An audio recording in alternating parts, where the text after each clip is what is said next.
Our first order of business today is the scholium between propositions 18 and 19 in Book 4.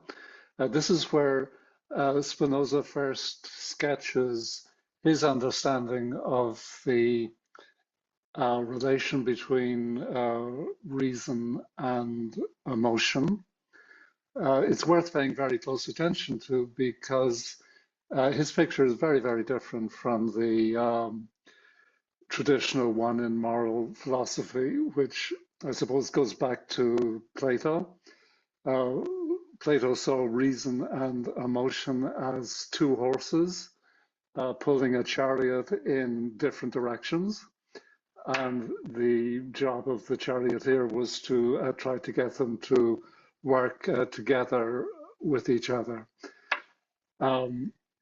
Spinoza's picture is very radically different, and it's laid out in the scholium following Proposition 18. Let's just dispose of Proposition 18 and 19 first, and then we'll go through the scholium in detail. Proposition 19 says that every man by the laws of his nature necessarily desires or shrinks from that which he deems to be good or bad. This is just a direct consequence of the proposition that we saw last day, that the knowledge of good and evil is just the emotion of pleasure or pain insofar as we are conscious of it. So there's nothing new there. Proposition 18 says that desire arising from pleasure is, other conditions being equal, stronger than desire arising from pain. And the argument simply states that if a desire arises from pain, then our experience of pain is a signal that our power of activity is being diminished. If, on the other hand, our power of activity was increasing, then the desire that results would have more potency, more power. I'm not sure why he introduces this proposition right here. Perhaps at the back of his mind is the last proposition in Book 3, which states that that active emotions are always pleasurable. Okay, they can be explained entirely in terms of desire and pleasure, whereas passive emotions are painful or may be painful. And he will later say that any action to which we are determined by a passive emotion, we can also be determined by an active emotion, which is pleasurable. So perhaps that's the background to this scholium, where he is now going to begin to explain his understanding of the relation between reason and emotion. Reason, of course, is that which enables us to have active emotions. So I'll read some passages from this scholium. As reason makes no demand contrary to nature, it demands that every man should love himself, should seek that which is useful to him, I mean that which is really useful to him, should desire everything which really brings man to greater perfection, and should each for himself endeavor as far as he can to preserve his own being. This is as necessarily true as that a whole is greater than its part. Again, as virtue is nothing else but action in accordance with the laws of one's own nature, and as no one endeavors to preserve his own being except in accordance with the laws of his own nature, it follows first that the foundation of virtue is the endeavor to preserve one's own being, and that happiness consists in man's power of preserving his own being. Secondly, that virtue is to be desired for its own sake, and that there is nothing more excellent or more useful to us for the sake of which we should desire it. Thirdly, and lastly, that suicides are weak-minded and are overcome by external causes repugnant to their nature. This last third point, we'll come back to it later on today.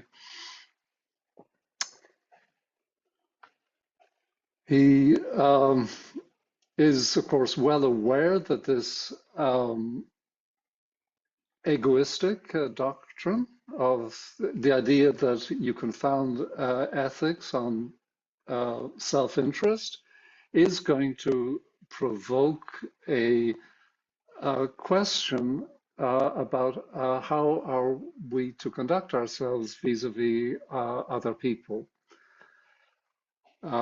So he anticipates this when he says there are many things outside ourselves which are useful to us and therefore to be desired. Of such, none can be discerned more excellent than those which are in entire agreement with our nature. Therefore, to man there is nothing more useful than man. Nothing, I repeat, more excellent for preserving their being can be wished for by men than that all should so in all points agree, that the minds and bodies of all should form, as it were, one single mind and one single body, and that all should, with one consent, as far as they are able, endeavour to preserve their being, and all with one consent seek what is useful to them all. Hence, men who are governed by reason, that is, who seek what is useful to them in accordance with reason, desire for themselves nothing which they do not also desire for the rest of mankind, and consequently are just, faithful, and honorable in their conduct. So we'll take up this topic next day when Spinoza starts to talk about society and the state and the life of reason. But for the time being, we'll continue with the development from Proposition 20. So this is the fundamental axiom of Spinoza's ethics, that conatus is the only foundation of virtue. Now remember, he has defined virtue as strength or power, our power of activity, that which enables us to persist in being. So Proposition 20 states that the more every man endeavors and is able to seek what is useful to him, in other words, to preserve his own being, the more is he endowed with virtue. On the contrary, in proportion as a man neglects to seek what is useful to him, that is, to preserve his own being, he is wanting in power. And the scholium then begins, no one therefore neglects seeking his own good or preserving his own being, unless he be overcome by causes external and foreign to his nature. And he ends that scholium by saying that a man from the necessity of his own nature, but that a man from the necessity of his own nature should endeavor to become non-existent is as impossible as that something should be made out of nothing, as everyone will see for himself after a little reflection. So this is Spinoza's explanation of the statement that we saw earlier about suicide. Okay, he says that a man will only commit suicide if he is overcome by forces external to himself. This is the negative form of the conatus doctrine. If you remember, in most of the arguments in the early part of book 3, where he introduces the idea of conatus, he uses a negative form of the principle, the claiming that nothing can be destroyed except by forces external to itself. This, I think, arguably is an instance in which Spinoza is showing an over-optimistic, unrealistic view of human nature. I mean, it's clearly the case that people will die for, abstract ideas such as religious beliefs or ideologies. And it's perhaps surprising that Spinoza and Hobbes, writing at the time that they did, would have ignored this possibility. The 30 Years' War continued well into Spinoza's lifetime. Something like 10 million people died in Germany and continental Europe in wars of religion, which Spinoza would regard as completely irrational, but you would expect that he would also take cognizance of this fact, but he doesn't. Anyhow, so continuing with this principle, conatus is the only foundation of virtue. Proposition 21 states, no one can desire to be blessed, to act rightly, and to live rightly without at the same time wishing to be, to act, and to live. In other words, to actually exist. And Proposition 22, no virtue can be conceived as prior to this endeavor to preserve one's own being. And the corollary, the effort for self-preservation is the first and only foundation of virtue. For prior to this principle, nothing can be conceived, and without it, no virtue can be conceived.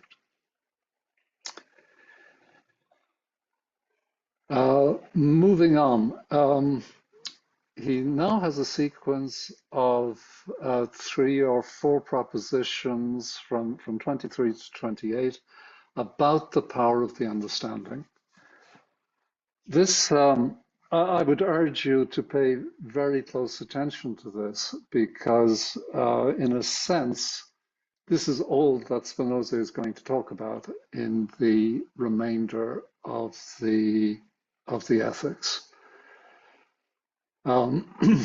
So proposition 23 says, man, insofar as he is determined to a particular action because he has inadequate ideas, cannot be absolutely said to act in obedience to virtue.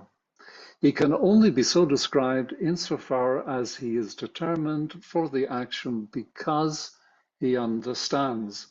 So here he's just appealing to his definition of action, okay? An action is an emotion whose cognitive aspect consists of an adequate idea. Insofar as a man is determined to an action through inadequate ideas, he is passive. That is, he does something which cannot be perceived solely through his essence, so it does not follow from his virtue.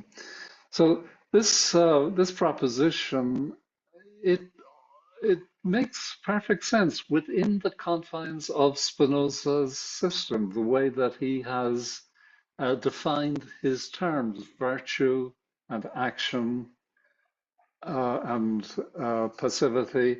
It drives his opponents mad because Spinoza is using these words in idiosyncratic ways, but it makes for a coherent system which is difficult to challenge on its own terms. So continuing in the same vein, Proposition 24 states that to act absolutely in obedience to virtue is in us the same thing as to act, to live, or to preserve one's being. These three terms are identical in meaning, in accordance with the dictates of reason, on the basis of seeking what is useful to oneself.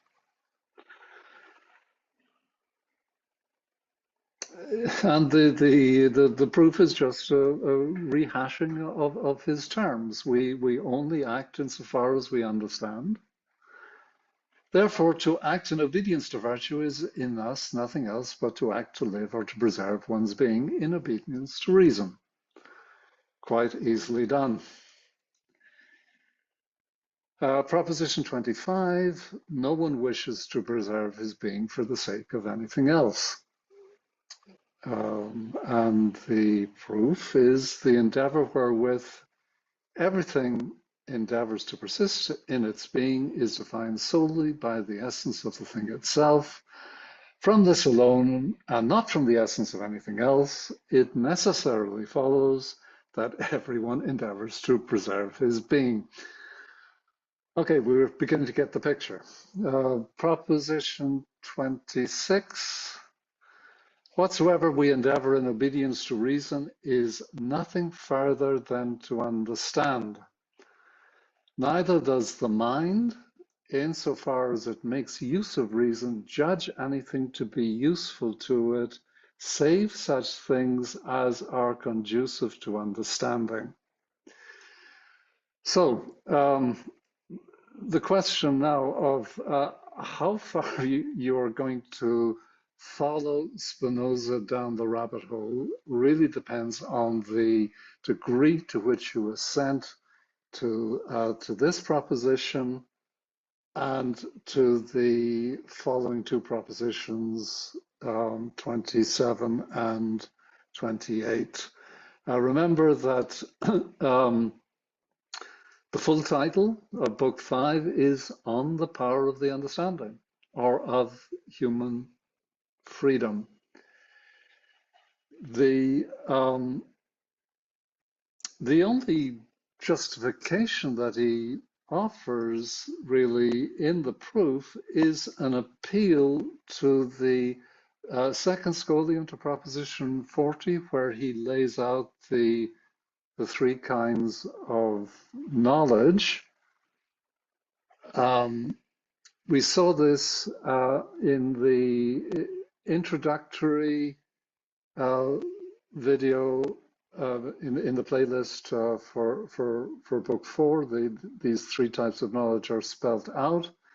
The appeal to that scholium doesn't seem to me to be particularly convincing here. The thing to note is that although in the preceding three propositions, Spinoza has been talking about man, he now switches to talking about the mind without any supporting reason for doing so. Of course, for Spinoza, the mind and the body are the same thing, two ways of looking at the same thing. But there really is, I think, a question that needs to be addressed by the student of Spinoza. How far are we going to follow him in this? Because it's clear that if we define our power of action as our ability to be the adequate cause of the events which befall us, the circumstances in which we find ourselves, then that is extremely limited. If we define our power of action as our ability to understand, which Spinoza does as well, then there does appear to be, well, on the one hand, no obvious limitation to the degree of power that we can attain to, but there does appear to be a tension between the two notions of power or activity, power over our circumstances and power to understand our circumstances. So this is something I think everybody just has to grapple with for himself, and the outcome is going to determine the degree to which you are going to follow or sympathize with Spinoza's argument as he continues to develop it in the remaining parts of the ethics. So proposition 27 says that we know nothing to be certainly good or evil, save such things as really conduce to understanding. And that may be true, or such as are able to hinder us from understanding. If you look at the proof, you see that he is not, again, he's not talking about man as a whole, he's just talking about the mind.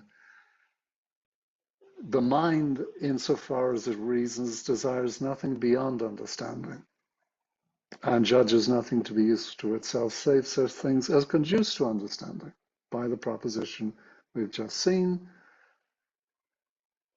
So he is turning a blind eye to the bodily aspect of our experience.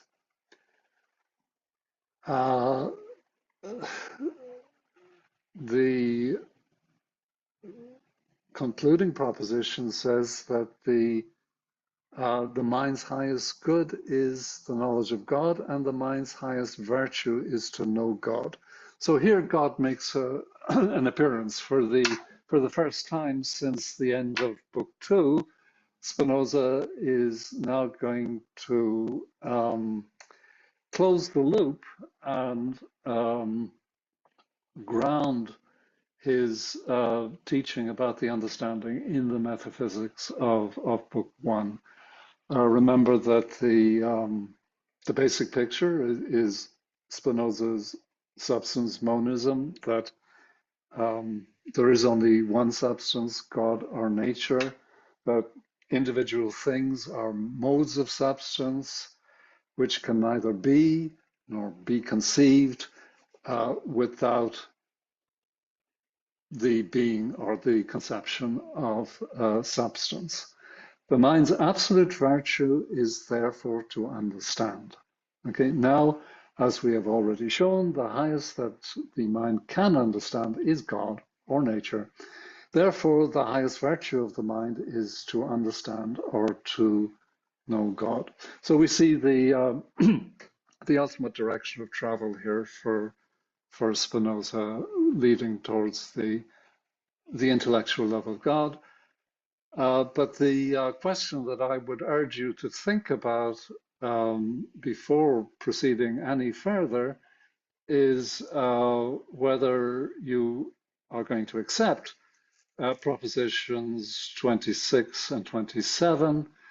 We know nothing to be certainly good or evil, save such things as really conduce to understanding. There is nothing either good or bad, but thinking makes it so. That's Shakespeare, not Spinoza. So next day, then we'll move on to the Spinoza's propositions concerning society, the state, and the life of reason.